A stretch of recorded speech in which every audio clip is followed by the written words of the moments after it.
Harun al-Rashid, pemimpin yang mencintai sunnah dan ulama. Pemutarbalikan fakta hampir terjadi di setiap babak sejarah Islam. Kejadian yang baik disusupi berita bohong dan palsu, kemudian dinilai menjadi kejadian buruk. Tokoh panutan ditampilkan menjadi antagonis yang layak dapat cercaan, bahkan doa jelek. Masyarakat awam pun gamang, bagian mana dari sejarah Islam ini yang patut jadi teladan? Akhirnya, generasi muda Islam tumbuh dengan kekaguman dengan tokoh-tokoh penjajah yang jauh dari nilai-nilai Islam. Dan mereka benci dengan pahlawan-pahlawan yang memperjuangkan keluhuran agama mereka. Di antara tokoh yang menjadi sasaran penghancuran karakter adalah Khalifah Abbasiyah Harun ar-Rashid rahimahullah. Para perusak sejarah Islam mencoba menggambarkan image Harun ar-Rashid dengan tampilan seorang pemabuk. Malam-malamnya adalah hidup foya-foya, seorang diktator yang dikelilingi selir dan para penari. Mengapa image ini perlu ditampilkan? Karena beliau Khalifah terbaik Abbasiyah, pengibar bendera jihad, dan sangat besar perhatian terhadap ilmu dan ulama. Seorang figur teladan yang ingin dibuat sebagai pecundang yang mengecewakan. Harun ar-Rashid diangkat menjadi khalifah pada malam Sabtu, tanggal 16 Rabiul Awal, tahun 170 Hijriah, bertepatan dengan 14 September 786 Masehi. Ia menggantikan kedudukan ayahnya yang wafat, Khalifah Al-Mahdi. Saat diangkat menjadi pimpinan tertinggi kerajaan, Harun ar-Rashid baru menginjak usia 25 tahun. Memuliakan ulama. Harun ar-Rashid adalah seorang raja yang dikenal memuliakan ulama. Ia begitu mengagungkan agamanya, tidak suka perdebatan dan banyak bicara, dan ia sangat mencintai sunnah Nabi Shallallahu Alaihi Wasallam. Dalam beberapa risalahnya, Al-Qadhi Iyad memiliki kesan yang mendalam pada figur Harun ar-Rashid. Beliau mengatakan, "Tidak ku ketahui seorang raja pun yang bersafar menempuh perjalanan belajar kecuali ar-Rashid. Ia berjalan bersama dua orang anaknya, Al-Amin dan Al-Ma'mun, untuk mendengar kajian Al-Muwatta yang disampaikan oleh Imam Malik rahimahullah."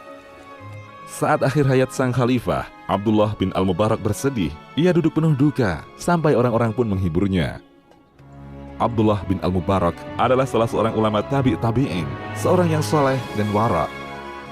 Orang seperti beliau bersedih dan menangis ketika Harun ar-Rashid hendak wafat. Abu Muawiyah Ad-Dharir mengatakan, "Tidaklah aku menyebut Nabi Shallallahu Alaihi Wasallam di hadapan ar-Rashid kecuali beliau mengucapkan salawat untuk junjunganku."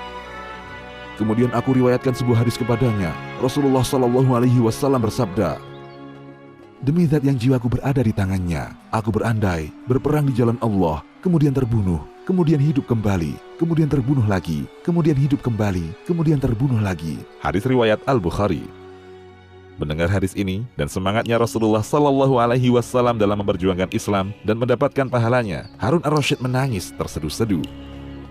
Diriwayatkan oleh Imam Ibnu As-Sakir dari Ibnu Aliyah, ia berkata, "Harun ar-Rashid menangkap seorang zindik yang rusak akidahnya.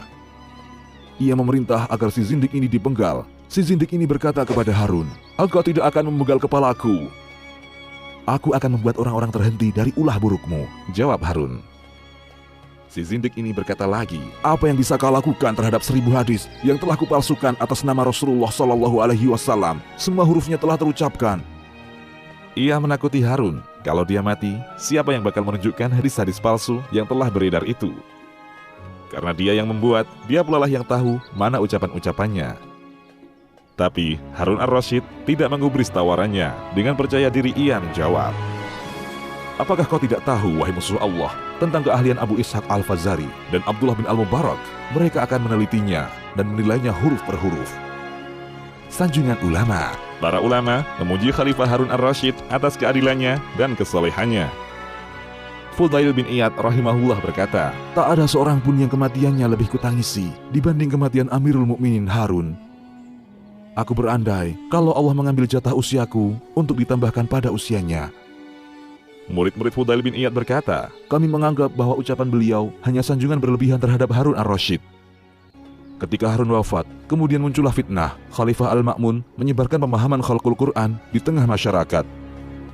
Kami pun berkata, guru kita sangat paham terhadap apa yang ia ucapkan. Demikian, Allahu a'lam.